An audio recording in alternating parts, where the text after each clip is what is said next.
आज मैं आप लोगों को कुछ बांधों की जानकारी दूंगी, क्योंकि तंत्र के क्षेत्र में बांधा काफ़ी महत्व रखता है। तंत्र में वनस्पति का बहुत महत्व है। जिस साधक को तंत्र के क्षेत्र में वनस्पति का ज्ञान होता है, वह साधक कहीं भी बात नहीं खाता है। और जो भगवती का साधक होता है, उसको तो तंत्र में वनस्पति का ज्ञान होना बहुत ज़रूरी है, क्योंकि कहते हैं कि माँ भगवती इस वनस्पति के रूप में कच्चे तत्व में विद्यमान होती है। तो जिस भक्त को यदि वनस्पति का ज्ञान हो, तो वह भक्त माँ भगवती का सबसे प्रिय शिष्य होता है। और हम सही तरीके से वनस्पति को लेते हैं तो यह काफ़ी चमत्कारी प्रभाव दिखाती है हर एक क्षेत्र में। यह चीज़ें मैं हमेशा सभी को बताती हूँ। यदि आप चाहते हैं कि हम तंत्र के या साधना के मार्ग पर कुछ करें, तो आपको वनस्पति का ज्ञान जरूरी है और सही वनस्पति को लेना भी बहुत ज़रूरी है। जय माता दी सभी को। हर हर महादेव। आज मैं आप लोगों को जो जानकारी देने जा रही हूँ, वह जानकारी है कुछ विशेष बांधों की। और बांधे मानव जीवन में किस प्रकार काम करते हैं। मैं वनस्पति के बीच रहती हूँ, ज़्यादातर जानकारियाँ वनस्पति की ही सभी को देती हूँ। मुझसे हमेशा बहुत सारे भक्त पूछते रहते हैं कि माता जी, जो बांधे हैं वह किस प्रकार काम करते हैं और हमको बांधे कैसे लेने चाहिए। बांधे कौन कौन से जो पेड़ के बांधे हैं वह हमारे लिए फ़ायदेमंद हैं। मैं सभी को हमेशा सरल और आसान से प्रयोग देती रहती हूँ। देखिए, तंत्र में जड़ी बूटी का बहुत महत्व है।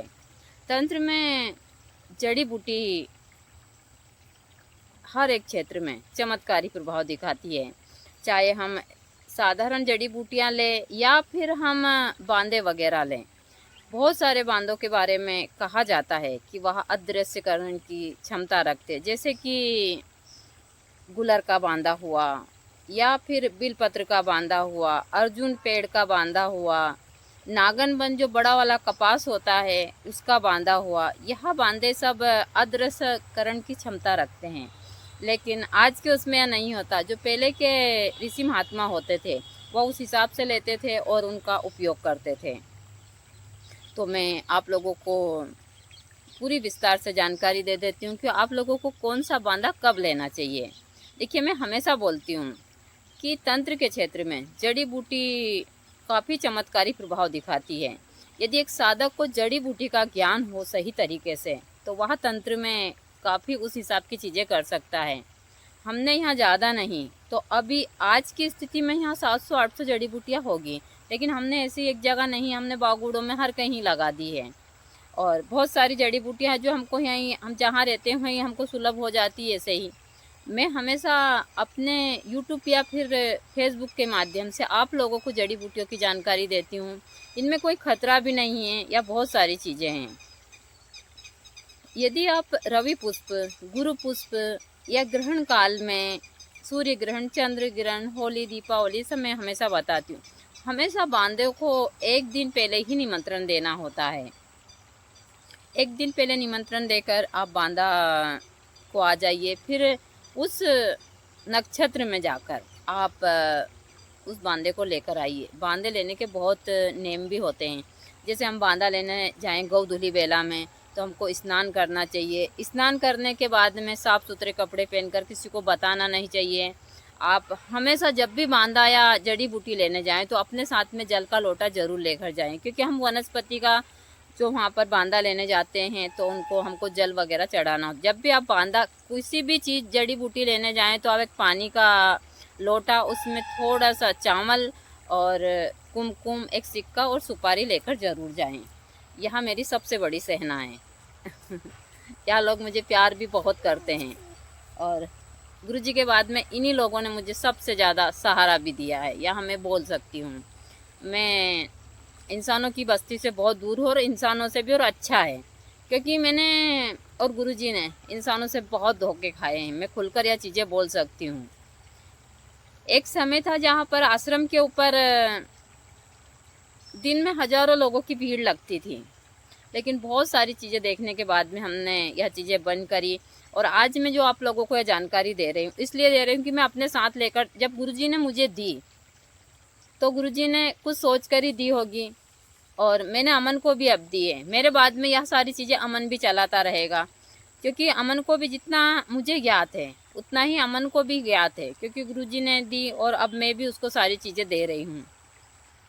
तो हम लोगों की चीज़ें इस हिसाब से चलती है। हमारा काम है सही चीज़ों की जानकारी देना।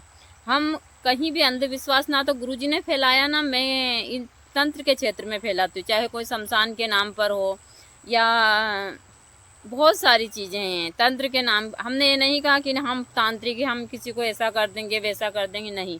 हम कौन होते हैं करने वाले? जब ईश्वर ने जीवन दिया, आप जीवन दे नहीं सकते तो आप छीनने वाले कौन होते हैं? आप किसी को धमकी देने वाले होते कौन हैं? हम इतने बड़े नहीं हो गए ईश्वर से कि हम किसी, सब अपने कर्म भोगने के लिए आते हैं। किसी को कोई अधिकार नहीं बनता है कि वह किसी को भी कुछ भी बोले। मैं ना तो किसी को धमकी देती हूँ ना उस हिसाब की चीज़ें। जब मुझे कोई टिप्पणी भी करता है तो मैं उसको शांति से सुनकर या तो उसको डिलीट कर देती हूँ, सामने वाले को जवाब नहीं देती हूँ। बहुत सारे लोगों को लगता है कि जवाब नहीं देती है तो उनके पास जवाब नहीं होगा, ऐसा नहीं है। मेरे पास में जवाब भी है, सब कुछ है, लेकिन मैं नहीं चाहती कि किसी चीज़ को, मेरा काम है हर एक चीज़ को ख़त्म करना, सीधी सी बात है। क्योंकि मुझे यहाँ रहना नहीं है, मुझे अच्छे से पता है कि मुझे जाना है, और मैं जिस रास्ते पर चल रही हूँ बहुत सारी रुकावटें आएगी, बहुत सारी परेशानियाँ आएगी।